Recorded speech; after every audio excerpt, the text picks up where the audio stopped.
बातमी सोलापूरमधून। सोलापुरातील सैफुल या भागामध्ये 4 ते 5 फूट पाणी साचलेलं आहे। इथं सतत पाऊस पडतोय, पावसाचा जोर सुद्धा हळूहळू वाढतोय आणि त्यामुळे ड्रेनेजच्या समस्येमुळे पाणी सगळीकडे साचलं असल्याचं दिसतंय। पाण्याचा निचरा होत नाहीये, निचरा होण्याची एक समस्या बनून गेलेली आहे आणि त्यामुळे ड्रेनेज तुंबले, सांडपाणी रस्त्यावर आलेलं आहे, तर नागरिकांच्या जीवाशी यामुळे खेळ होण्याची शक्यता आहे। नागरिकांचं आरोग्य धोक्यात आलेलं आहे। नागरिकांच्या घरात सुद्धा हे घाणेरडं पाणी शिरलंय। स्थानिकांवर घर सोडून सुरक्षित ठिकाणी जाण्याची वेळ आली आहे।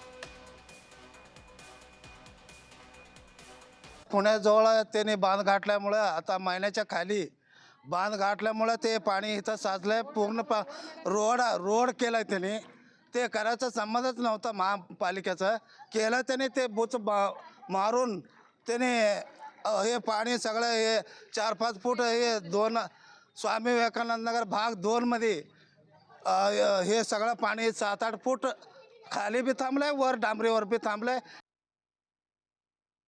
ह्या 2-3 दिवसापासून जो पाऊस पडतोय ना, त्याच्यामुळे पावसाचं पाणीसुद्धा आहे आणि ड्रेनेजचं जे चोकअप झालेलं आहे ते ड्रेनेजमधनं सुद्धा घाण पाणी येत आहे, त्यामुळे किडे वगैरे भरपूर येत आहेत। ह्या पाण्याच्या त्रासामुळं आज शाळेला न जाता मी घरी आहे। सगळ्यांनाच त्रास होत आहे। आज दूधवाला पण नाही आहे, 2-3 दिवस झालं पेपरवालासुद्धा नाही आहे, भाजीवालेसुद्धा आलेले नाही आहेत आणि घरातल्या पुरुषाला जावंच म्हटलं तर गाडीसुद्धा इथनं जात नाही आहे।